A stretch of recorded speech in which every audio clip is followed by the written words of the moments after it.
ETF index mutual funds నేర్చుకుని stock మార్కెట్లో రాణించాలనుకుంటున్నారా? వెంటనే ఈ నెంబర్కి కాల్ చేయండి.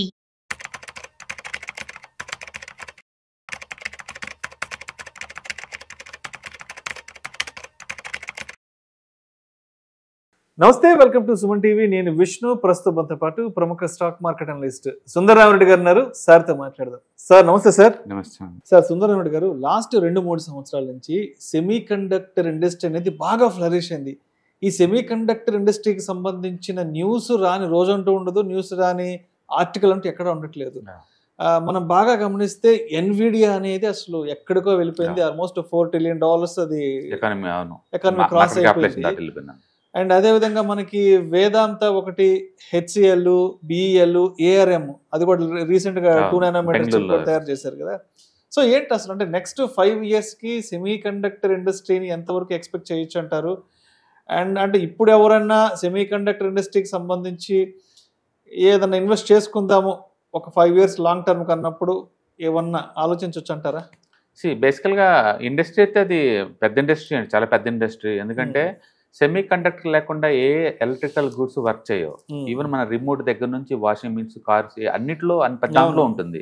అంటే లేటెస్ట్ అంటే 2 nanometers లైక్ ఏఐలోనూ లేకపోతే స్మార్ట్ ఫోన్స్లోనూ వాడుతుంటారు అనమాట. అందుకని దీనికి లైఫ్ ఎప్పటికి ఉంటుంది. ఎలక్ట్రానిక్స్ ఉన్నంత కాలం లైఫ్ ఉంటుంది, ఉండదనేం కాదు. కాకపోతే మీరు ఇన్వెస్ట్మెంట్ చేసుకునేటప్పుడు ఏంటంటే లీడర్షిప్ చూసేసి మీరు తీసుకున్నారనుకోండి, ఆ లీడర్షిప్ పర్మనెంట్గా ఉంటాయి అంటే ఉండదు. ఏ మొనోపోలీ అయినా సరే క్రాక్ అవ్వాల్సిందే. ప్రతి మొనోపోలీ కూడా ఏదో టైంలో క్రాక్ అవుతుంది ఈజీగా. అందులో వరల్డ్ సపోజ్ ఇప్పుడు మన అమెరికన్ మార్కెట్లో మనం చూసాం అనుకోండి, అక్కడ చాలా పాపులర్ సెమీ కండక్టర్స్ కానీ ఏఐ కానీ చూసారనుకోండి. అండ్ S&P 500లో టాప్ 10 స్టాక్స్ 20 years బ్యాక్ ఉన్నాయి. ఇప్పుడు ఉంది ఒకే ఒక కంపెనీ, మైక్రోసాఫ్ట్ ఒకటే అండి. టాప్ 20లో 20 years బ్యాక్ ఉన్న కంపెనీలో ఇప్పుడు నిలబడిందల్లా ఒక్కటే ఉంది. ఎన్విడియా దూసుకొచ్చేసింది, టాప్ వచ్చేసింది ఇప్పుడు అన్నిటి. మైక్రోసాఫ్ట్ కూడా పక్కన దాని మీనింగ్ ఏంటంటే మనం ఎంత పెద్ద టెక్నాలజీ లీడర్ అయితే అంత త్వరగా కొలాప్స్ అయ్యే ఛాన్సులు ఉన్నాయి. సిస్కో నెట్వర్క్స్ ఏ పక్క ఉందండి అసలుకి? అడ్రస్ లేదు. అది నోకియా మొబైల్ అంటేనే నోకియా. ఎక్కడ ఉందండి నోకియా? అది లేదు, 15 సంవత్సరాల నుంచి. అవును. అంటే ఈమెయిల్స్ యాహూ ఎక్కడ ఉందండి? అందుకని టెక్నాలజీ ఎంత ర్యాపిడ్ గా పెరిగితే అంతే ర్యాపిడ్ గా మన కళ్ళ ముందే మూవ్ అవుతా ఉంటాయి, పతనం అయిపోతా ఉంటాయి. అది చాలా ఫాస్ట్ కూడా అవుతాయి. అందుకని ఈ స్టాక్స్ అన్ని లైక్ అథ్లెటిక్స్ లాంటివి. ఒక్కొక్క సిరీస్ లో ఒక్కొక్క గెలుతుంటాడు అంతే. నిరంతరం అన్ని సిరీస్ గెలుపుకుంటే చాలా కష్టం. కొత్త ప్లేయర్స్ వస్తుంటారు, పాతను పడగొడతా ఉంటారు. అందుకని మనం ఈ స్టాక్ మార్కెట్ అనే ఫీల్డ్ లో ఏంటంటే ఎవరైతే విన్నర్ గా ఉన్నారో వాళ్ళని పట్టుకుంటూ ఇంకొక విన్నర్ జంప్ అవుతూ ఉండాలి తప్ప ఒక లీడర్షిప్ ఉంది కదా అని చెప్పేసి మంచి కంపెనీ కదా ఒకే దాంట్లో ఉండడం కష్టం. ఎందుకంటే మనం బెట్కేద్దాం అనుకుంటే అమెరికాలో టాప్ 20లో ఒక మైక్రోసాఫ్ట్ ఒక్కటే సస్టైన్ అయింది, మిగతా మొత్తం కొలాప్స్ అయిపోయింది అనమాట. ఎక్కడ టాప్ 10లో టాప్ 5లో లేవు అయ్యి. అందుకని బెస్ట్ ఏంటంటే ఒక స్టాక్ లా పెట్టే బదులు ఒక ETF లాగా ఒక ఫండ్ లాగా పెట్టారనుకో, 10-15 కంపెనీలు ఒక ప్యాక్ లా పెట్టారనుకోండి, మనకి ఇలాంటి దెబ్బలు ఉండవు అనమాట అది. అందుకని రిటైలర్స్ నేను చెప్పే అడ్వైజ్ ఏంటంటే మీరు చేయమాకండి ఎయిట్ని కూడా, అది మంచిది ఇది మంచిది అని. మార్కెట్లో అన్ని డిస్కౌంట్ వస్తా ముందుకు పోతా ఉంటాయి. అందుకని దాని ముందు మార్కెటింగ్ ఎలా ఉంటుందో మనకు తెలియదు. అందుకని మీకు ఏదైనా ETF లాంటిది దొరికితే కనుక ETF లో కూర్చోండి. ETF ఏంటంటే ఆ థీమ్ తగ్గట్టు ఉంటుంది కాబట్టి లీడర్స్ నిరంతరం పెడతా ఉంటుంది దాంట్లో. నేను ఆటో బీస్ అన్నాం అనుకోండి, ఇండియాలో ఆటోస్ 200 కంపెనీస్ ఉన్నాయి. బట్ ఆటో బీస్ 200 ఉండవు, టాప్ 12 ఉంటాయి, టాప్ 15 ఉంటాయి ఎనీ పాయింట్ ఆఫ్ టైంలో. అయితే ఆ 15 కాబట్టి లీడర్లు కాబట్టి సస్టైన్ అవుతుంది. సో కొత్త ఏమొచ్చినా సరే ఆటోలోకి దాంట్లోకి వచ్చేస్తుంటాయి లీడర్గా ఉంటుంటే. అట్లా లీడర్షిప్ క్వాలిటీస్ అన్ని ఉండే ఒక ETF లో తీసుకోవటం బెటర్ అనమాట. ఈవెన్ అమెరికాలో కూడా అంటే చాలా మంది ఇండివిజువల్ స్టాక్ తీసుకోవాలంటే భయపడుతుంటారు. అమెరికాలో లిస్ట్ అయిన స్టాక్స్ తో పోల్చుకుంటే అక్కడ ఉన్న ETFs మ్యూచువల్ ఫండ్స్ ఎక్కువ ఉంటాయి, అంటే అంత పాపులర్ అక్కడ. ఇండియాలో స్టాక్స్ మీద ఎక్కువ మోజు ఉంటుంది. బట్ సింగిల్ స్టాక్ లా తీసుకుంటే మీరు నిరంతరం మానిటర్ చేస్తూ ఉండాలి ఎవ్రీ క్వార్టర్ రిజల్ట్స్ కూడా. ప్రస్తుతానికైతే సెమీ కండక్టర్స్కి అండ్ ఆర్టిఫిషియల్ ఇంటెలిజెన్స్ కంపెనీకి డేటా సెంటర్స్కి చాలా హాట్ నడుస్తుందండి. అంటే that is support by the earnings. Earnings లేకుండా ఏం లేదు, ఎర్నింగ్స్ బాగా పెరుగుతుంది వీటిలో. మనకు అర్థం కావాలి అది.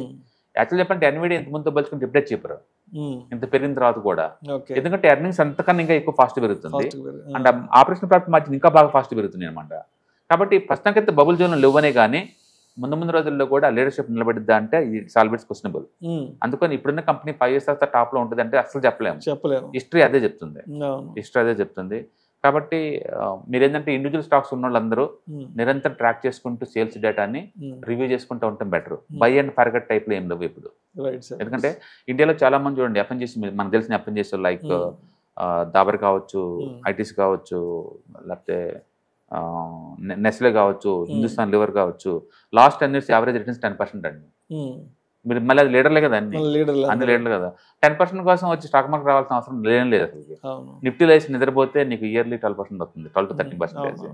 అందుకని మీరు ఏదైనా ఒక లీడర్ని తీసుకునేటప్పుడు మీరు ట్రాక్ చేస్తూ ఉండండి సేల్స్ డేటా. అందుకని మోనోపాలీ ఎప్పుడు నిలబడదు, మోనోపాలీ ఎప్పటికీ నిలబడదు అనమాట. ఎదురు రోజు కొలాప్స్ అవుతూ ఉంటాయి. కాబట్టి బ్లైండ్గా చేంజ్ చేసే బదులు మీకు రిటైలరు దాన్ని వాచ్ చేసే టైం లేదు అనుకుంటే ఈటీఎఫ్స్ లేదా మ్యూచువల్ ఫండ్ ఇండెక్స్ ఫండ్ ఫార్మేట్లో తీసుకోండి. లేదు మేము ట్రాక్ చేస్తాం అనుకుంటే కనుక మనం వాటిని రివ్యూ చేసుకుంటూ ఉండాలి. స్టాక్స్ మొత్తానికి అయితే ఎవ్రీ క్వార్టర్లీ రివ్యూ చేసుకునే కెపాసిటీ ఉంటేనే వాటి జోలు వెళ్ళాలండి. అవును, లేకపోతే వాటి దూరంగా ఉంటే బెటర్. హార్ట్ అని ఒక పేరు తోటి చేంజ్ చేయటం కుదరదు. ఓకే, అంటే ఏదో నాకు ఇష్టమైన కంపెనీ లేదంటే చాలా పెద్ద కంపెనీ, నాకు చాలా ఏళ్ళ నుంచి తెలిసిన కంపెనీ అని చెప్పి అలా టెంప్ట్ అయ్యి వెళ్తే మాత్రం. అవును, బట్ అన్ఫార్చునేట్లీ మార్కెట్లో అవే నడుస్తుంది. ఎక్కువ ఏంటంటే ఈ కామర్స్ అంటారు, జడ్జ్ చేస్తూ ఉంటారు. ఎంటైర్ ఇండియాలో ఈ కామర్స్ లో ప్రాఫిట్ మొత్తం కలిపి కూడా ఒక 1000 కోట్లు కూడా ఉండదు కనీసం. సెక్టర్ సైజ్ ఏమో 10 లక్షల కోట్లు ఉంటుంది, నెట్ ప్రాఫిట్ వచ్చి 1000 కోట్లు కూడా ఉండదు కనీసం. అంటే బ్యాంకులు చాలా బోరింగ్ ఉంటాయి, వాటి నెట్ ప్రాఫిట్ మాత్రం 3-4 లక్షల కోట్ల దాకా ఉంది దగ్గర ఇండియాలో. అందుకని ఎక్కువ నెట్ ప్రాఫిట్ వచ్చి ఏం మూవ్ అవట్లేదు, అంటే హైప్ తో ఉన్ని మాత్రం బీభత్సంగా మూవ్ అవుతుంది. హైప్ తో ఇప్పుడు సపోజ్ డెక్సాన్ ఉంది అనుకోండి, నెట్ ప్రాఫిట్ 1000 కోట్లు కూడా ఉండదు. కంపెనీ సైజ్ అంతా చాలా పెద్దగా ఉంటాయి. అండ్ ఈవెన్ డిమార్ట్ కూడా సైజ్ చూస్తేనేమో దగ్గర 3-4 లక్షల కోట్లు ఉంటుంది, నెట్ ప్రాఫిట్ వచ్చి 2000 కోట్లే ఉండదు. అందుకని ఇవన్నీ ఏంటంటే ప్రస్తుతం ఫ్యూచర్లో ఊహించుకొని కొంటా ఉన్న స్టాక్స్ అనమాట. ఇవి ఎంతకాలం నిలబడితే అనేదంటే సేల్స్ బాగా ఉన్నంత వరకు నిలబడితే, సేల్స్ కానీ డౌన్ అవుతుంది అనిపించింది అనుకోండి, వాటి షార్ట్ కొట్టడం బిగిన్ చేస్తారు. అందుకని హై పీ స్టాక్స్ మీరు తీసుకుంటున్నా సరే నిరంతరం ట్రాక్ చేసుకోండి. అండ్ కొంచెం అన్న సేల్స్ స్లో డౌన్ అయింది అనుకోండి, దారుణంగా పడగొట్టేస్తారు. ఆ రిస్క్ ఎక్కువ ఉంటుంది వాటి మీద. Right sir, thank you sir, thank you so much. October 12వ తారీఖు మీకు దగ్గరలోని సిటీకి వస్తున్నాం. వైజాగ్, తిరుపతి అండ్ నెల్లూరు ఈ 3 సిటీస్లో ప్లాన్ చేస్తున్నాం. సో మీరు ఎవరైనా సరే స్టాక్ మార్కెట్ మీద passive income as well as active income కనుక ETFs, index funds and mutual funds ద్వారా ఎర్న్ చేద్దాం అనుకుంటే ఇది మంచి అవకాశం. సో మీరు ఎవరైనా సరే మీ దగ్గరలో సిటీస్ వాళ్ళు అనుకుంటే కనుక కింద స్క్రోల్ అవుతున్న నెంబర్పై పింక్ చేసుకొని మీరు సీటు రిజర్వ్ చేసుకోండి. సో ఇంతకుముందుతో పోల్చుకుంటే ఏంటి, ఇంతకుముందు మనం ఓన్లీ ఆన్లైన్లో తీసుకునే వాళ్ళం, ఇప్పుడు దాంతో పోల్చుకుంటే ఇది క్లాస్ రూమ్ ఎన్విరాన్మెంట్లో అనమాట. సో 1-to-1 ఇంటరాక్షన్ ఉంటుంది కాబట్టి మోర్ ఎఫెక్టివ్గా ఉంటుంది.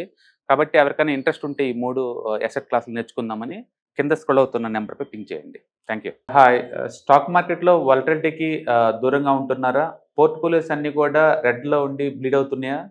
అంటే స్టాక్ మార్కెట్లో ఉండి సస్టైనబిలిటీ ఉన్న బిజినెస్ మోడల్ లాగా, లేదా స్టాక్ మార్కెట్ లాంగ్ టర్మ్లో మంచి వెల్త్ క్రియేట్ చేసుకునేలాగా ప్లానింగ్స్ ఏమైనా ఉన్నాయా? అయితే అలాంటి వాళ్ళ కోసం ఈ ప్రోగ్రామ్ అండి, ETFs, index funds and mutual funds. మా స్టాక్ మార్కెట్లో ఉండి కూడా సెక్యూర్ వేలో మనీ మేక్ చేసుకునే పద్ధతి ఏదైనా ఉందంటే రిటైలర్స్కి ఈ 3 అనమాట. దీంట్లో కాంప్రహెన్సివ్గా మీకు ట్రైనింగ్ అండ్ గైడెన్స్ జరుగుతుంది. అండ్ వీకెండ్స్లో జరిగే ఈ ప్రోగ్రాంలో అటెండ్ అవడం ద్వారా ETFs, index funds and mutual ఫండ్స్లో మీ నాలెడ్జ్ పెంచుకోండి. మీ పోర్ట్ఫోలియో మీరే మెయింటైన్ చేయడం ద్వారా ఇయర్లీ యావరేజ్ మీద 20 to 30% మనీ మేక్ చేసుకోండి. All the best. Thank you.